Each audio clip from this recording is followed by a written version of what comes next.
Hey, did you know Long's Products is a family-owned janitorial supply with mops, brooms, trash bags, and they even have food service disposables, carry-out plates, and to-goes? Check us out.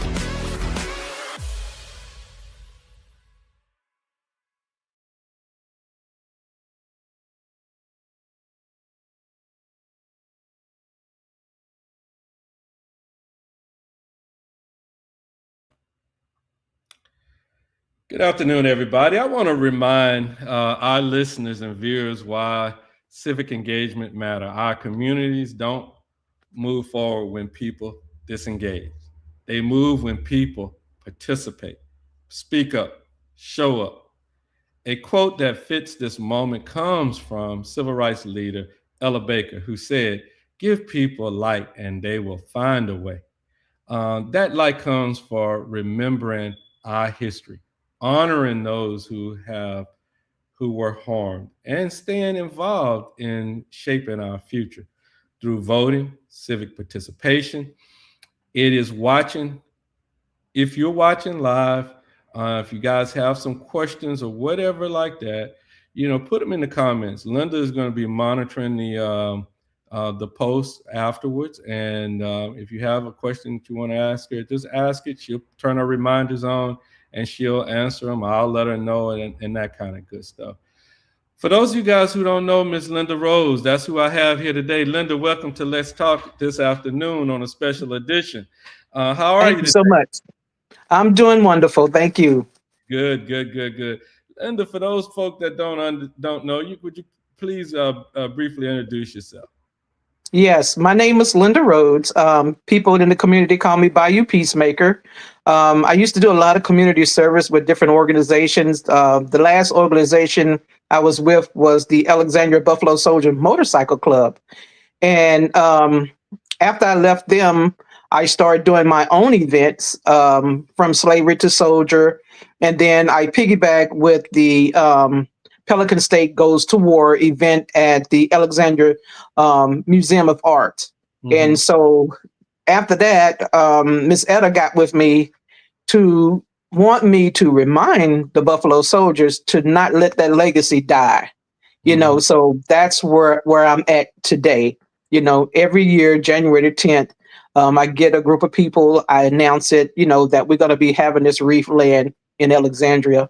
And here we are. Mm-hmm. And the wreath-laying is tomorrow, right? Yes, tomorrow at 1 p.m. 1 p.m. Downtown. Go ahead, I'm sorry. Yes, downtown Lee Street. There's an empty lot, and it's going to be right there by the marker. Oh, okay. All right. Linda, why was it important to organize a public remembrance for the Lee Street riot? You say, why was it important for me to organize? For the riots of 1942. Yeah. Just tell Right. To me, so this legacy won't die, and also hopefully that the truth will finally come out. So the marker calls it a riot, but many historians, many folk here in the community refer to it more as a massacre. How do you personally frame what happened on Lee Street in 1942? Okay, there were interviews. There was a lot of interviews that was going on that people say that they saw bodies laying on Lee Street. Some say they was 10 to 20. Some say they were 300. But the key thing is that the state and local police, as well as the white army MPs, were out to inflict as much harm as they could. And that's why it's not a riot. So that's where we're at right now. Okay. What do you think people today, what do you think people today often misunderstand or don't fully grasp about what happened in? Right. That's a very important question right there. I like that question, Jack. The lack of content and history. The miss is the brutal attack that had happened on Lee Street. And most people, they don't want to go back into the past. They're more at the current, situation. They only want to know about the current situations that's going on. They don't too much care about what had happened in the past.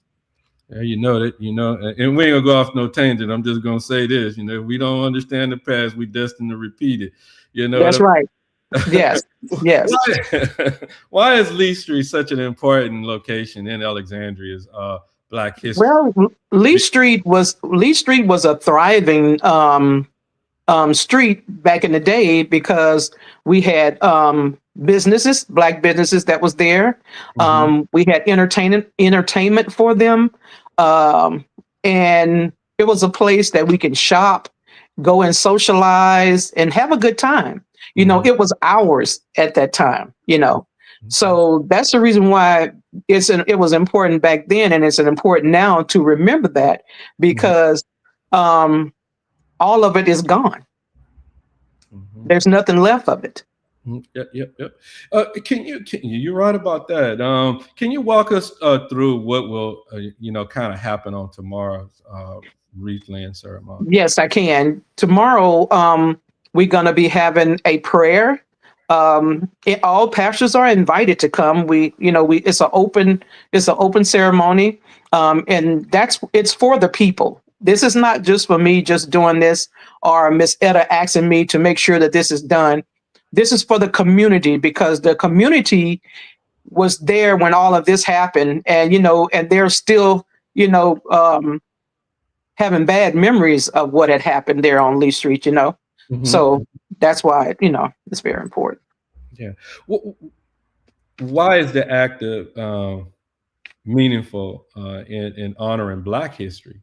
Honoring the Black soldiers and civilians that were impacted. In your words. Say that one more time, please. Why is the act of laying the wreath meaningful in honoring Black soldiers and civilians impacted by this event? It's important to me is because of who they are. They're soldiers that was discriminated against, but they still wanted to be in this war. As far as the civilians, the soldiers and civilians was like in the path of everything that had happened. So with that being said, it is really important to not let this die. Not to let it die. Right? Not to let it die. That's how important it is to me. And your hopes and who's plan, who do you think should attend, and who's it open for, and is everybody invited? Everybody is invited. I hope that the city officials will come. I hope that the legislator will come. Ed Lavender, he had came, excuse me, with his last name. I'm sorry. He had came to the last Buffalo Soldier wreath-laying that we had. It was a great pleasure to see him there and see him, wanting to know more, when he was there. So it's open to the public. When we get there, we're going to say a prayer. We're going to talk about what had happened. And I'm also going to let the people talk, because some people haven't had this opportunity to talk about what they heard or what was told, or to some people, what they saw, because there's still a few people that's still living from during that time, that can still remember what had happened on Lee Street. So that's what we will be doing, just a reminiscing, and to let the people know that we haven't forgotten. Okay. And Linda, for decades, this event wasn't openly discussed, Yes. And why do you think there was so much silence surrounding the Lee Street incident? Because they were threatened. The federal agent had came down to investigate what had happened at Lee Street. And when they were doing that, they were telling them, to not to talk about this event that had happened, or they was going to face the consequences. And so that's the reason why a lot of them was quiet, because of segregation that was going on and the threats that they had received if they did say anything about it. I think Linda, I don't want to say anything. I'm just gonna make a comment right here. I think that mentality still lives on today. It does. It does. It does. How does the public acknowledgement like this ceremony help, in your opinion, heal generations of trauma, and restore truth to our local history? Now, see, I wrote this down because I didn't want to forget this one. I said right here, I said, truth is important to understand the present as well as the past. For Mhm. example, the truth is that local Alexandria police had a big hand in the shooting that night. There was never an apology, and their involvement has never been acknowledged. You can't have trust without truth. You can't fully heal without truth. By being this annual reminder, by having this annual reminder and keeping the truth from being buried and forgotten. Okay. And and in your opinion, one of the things Yes. over here at UrbanCast, we are certainly about being civically engaged, Mhm. and in my opinion, and that's something that a lot of people are not civically engaged. But believe it or not, knowing this history and engaging in what you guys are doing, the history studies that you guys are studying, um, how do you think events like this will help folk connect to civic engagement today, including voting, community organizing, and holding institutions accountable? Because the things that you're talking about right now, just us being open with each other and just acknowledging the truth and moving forward, it goes a long ways. Okay, that's just like other states. You know, other states they never let it stop. Mhm, They kept researching and researching and researching and talking about it and talking about it. And guess what? What happened? The truth finally came out. mhm, So in this situation, I'm hoping that the truth do come out, with what we're doing now, if we continue to do this, and if we can have more people involved, like the libraries, the schools, to talk about it with the children and educate them on what had happened, stop keeping it a secret, and educate the people as far as what's going on. Say what you mean and mean what you say. When you say you're going to do something, you do it. And another thing, the historians need to reevaluate their word riot, you know, because that's to describe a racial violence. So we just have to be careful. And I can't say too much really because we're doing a documentary, mhm, and I would like to say more, but I can't mhm. because there's a lot more to it than what you guys think. Yeah, So. yeah. Okay. And we want to do another interview where I have my other partner with me, Loretta Williams. She's the journalist that's also Mhm. part of this research, and we're doing a documentary because we did get a chance to interview quite a few people here in the Alexandria area, and we Mhm. had a lot of them that wanted to be anonymous because they still know that segregation still exists. Mhm.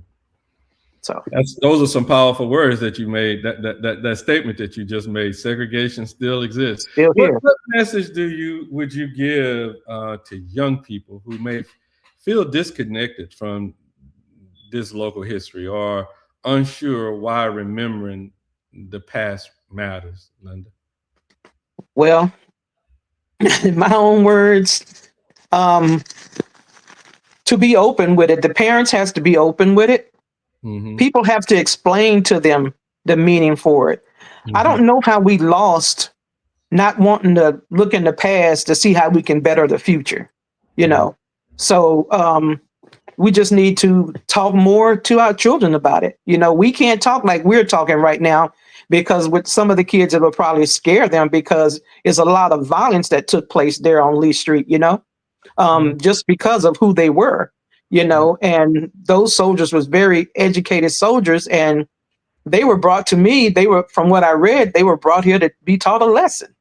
So in order to get the younger kids interested in this, us as an adults have to show interest too before they want to show interest. Hmm. Hmm.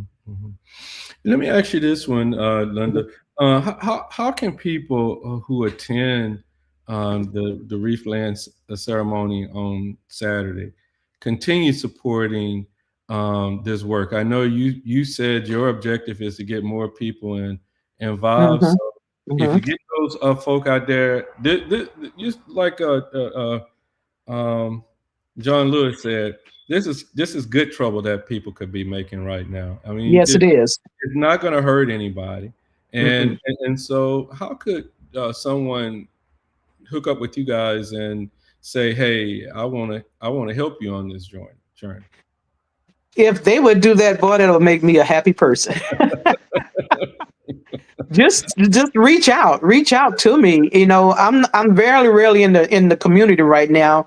The Buffalo Soldiers is still doing it too as well. It's just that they changed their date to Memorial Day, Mm-hmm. and I choose to keep it as of January the 10th because that's the day it actually happened.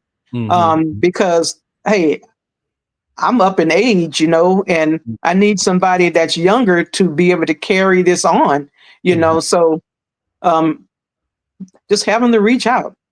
You can email me, bayoupeacemaker61@gmail.com, and say, hey, Miss Linda, I'm interested.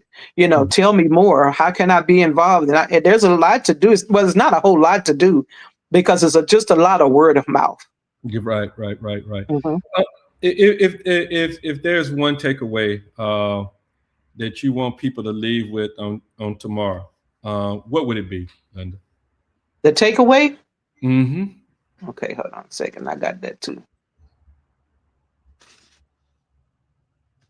Is the history of what had happened on Lee Street, and the takeaway is for them to talk about it more, and not to be afraid to talk about it, and not to be afraid to ask questions, and tell it to their fellow students or fellow friends, or tell it to their parents, to get them interested in it, to be able to make it more broader than what it is right now. Mm. Right. Well, I tell you what, I kind of as a child, I do remember my mom and my dad talking about it a little bit, but I didn't understand Hmm. what it was about. And it wasn't until I got out of college that I, did a little bit of research and then had enough of knowledge to say, hey, I was aware that something had occurred and that something, it was a bunch of controversy surrounding whether it was a riot or a massacre, and how because the information wasn't there or the lids were being put on stuff to keep it from uh, getting out. But I tell you what, it's a lot of good information, and it's like a lot of things. It'll be cool just to go uncover it.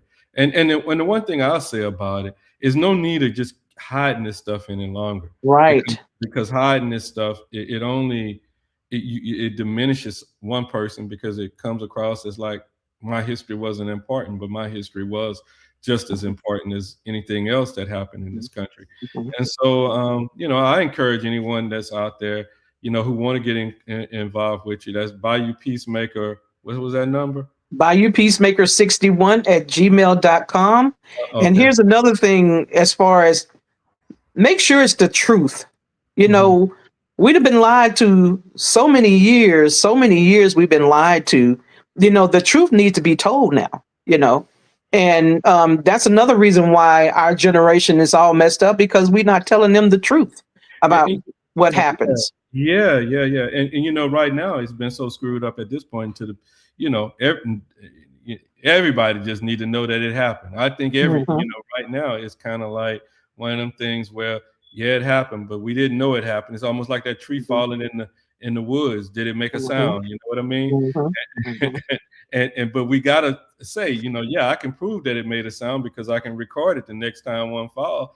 But I mhm, didn't hear it. But now that mhm. I know it makes a sound, I can go ahead and I can say that this thing or this event happened, and I can pass it on, and we can go look it up and know that we're looking up accurate information. And Linda, come Saturday, I'm sorry, excuse me, no, come go ahead. Saturday, we will be talking more about it than I Mhm, am here on the show. mhm, More information will be given out. and it'll be open for anybody. Like I said again, we want people to talk. You know, the more we talk, and the more it'll get out, you know, then more people would probably come forward and say, okay, this is what I know. Because what we're looking for something different than what's already out there. Yeah, Give us, we're looking for something new. We're looking for pictures of Lee Street. We're looking for um, families of the homeowners on Lee Street, you know. We just looking for all different types of people with different stories than what we're already hearing now. You know, in essence, it might be that person who lived in the Lee Street area, lived on Yes. somewhere in the area, and Yes. and their grandparents had something in a box, and they were trying to figure out what the heck it was. Now, Yes. if they hear this Now's the conversation, time. Yes. they might be able to make a copy of it and get you a copy of it. Right? Yeah. Yes. Yeah, Yeah. that's true. But I just wanted to let the people know that if they're listening, the ones that I interview, we haven't forgotten you, because we did we are doing a lot of documentaries, and a lot of interviews. We're doing interviews with other people outside of the state that was here, but they don't live here. So we're doing interviews there. And then you also got people that's upstate that's still researching. A lot of people think that people are not researching, that they are, because I've had met some and we had swapped information, you know. So that's what I want to do. Let's swap information. If you have something that I don't have, if I have something that you don't have, and you're trying to do a documentary too, hey, we don't mind sharing. You know, it's just that we don't want to sit back and do all the work. And when we do share it, you don't share back. You know, so we've been having a lot of that, you know. That's the reason why I stopped putting new information out there, because they don't share. Oh, well, yeah. So Linda, did you have anything else that we didn't cover that you can think of at this time that you might wanted to say or anything? No, I don't. Okay. Only thing I just want people to do is to share the remembrance, ensure that the veterans were the victims of a riot. I mean, a massacre, not a riot, because there's a difference between a riot and a massacre. A riot is a nonviolent protest, and a massacre is like what happened on Lee Street. There are murders involved. So it's a big difference on the description. And when they made the marker, Jack, this is what I wanted to talk about, that marker. When they made the marker, I asked them not to put it as a riot, you know, to put it as a massacre, you know. And then when they put it as a massacre, to me, it's like what I had read on that is they used Riot so the insurance company could avoid liabilities for property damage and lost that this wait a minute. Hold on. I'm sorry. They put it as a riot for certain things, like for insurance. Insurance companies could avoid liabilities for property damage and loss of life that had occurred. So I asked the question, what is the reason for them choosing riot over massacre on Lee Street? And I still haven't got an answer. Well, you know, Linda, I think that's a case for another whole show right there. And it is. We dive deep down into you know, the idea of why they possibly went with that. And well, information like that will keep our viewers wanting to know.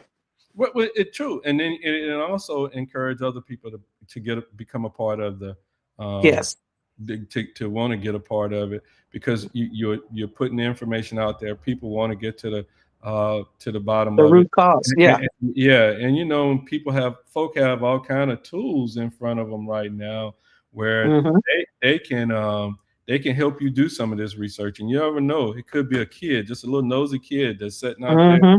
And he's searching and searching and searching on the internet or whatever, and come across a repository of information. So hopefully we have helped, you know, put the information out there that, you know, the work that you guys are doing, Linda, and hopefully, you know, it'll spark some interest in other folk to want to get to the bottom of the matter, you know, one way or the other, you know, because I'm pretty sure you know, when I spoke to you, it's almost like we're still in discovery mode. We still learn new stuff.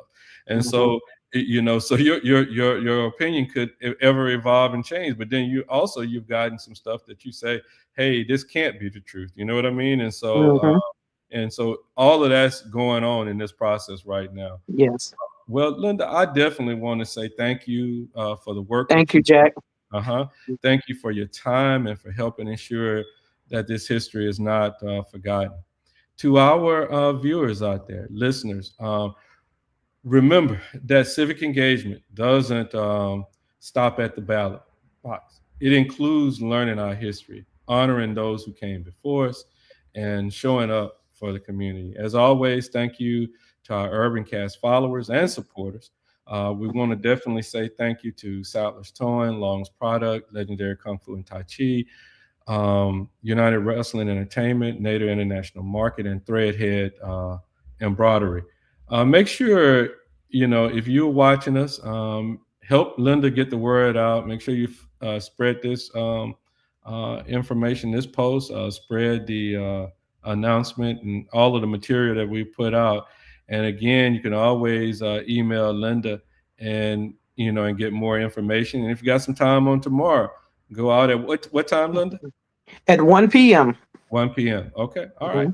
Well, with that said, we're going to have another Let's Talk show a little bit later on. We're going to be talking to the organizers of 318 United. They're going to be talking about their upcoming basketball registration tomorrow at Arthur F. Smith. And y'all stay tuned. 7 o'clock tonight, we'll be talking to 318 United. Y'all have a great day. Linda, if you just hang tight right there, I'm going to end the stream. Hey, did you know Long's Products is a family-owned janitorial supply with mops, brooms, trash bags, and they even have food service disposables, carry-out plates, and to-goes? Check us out.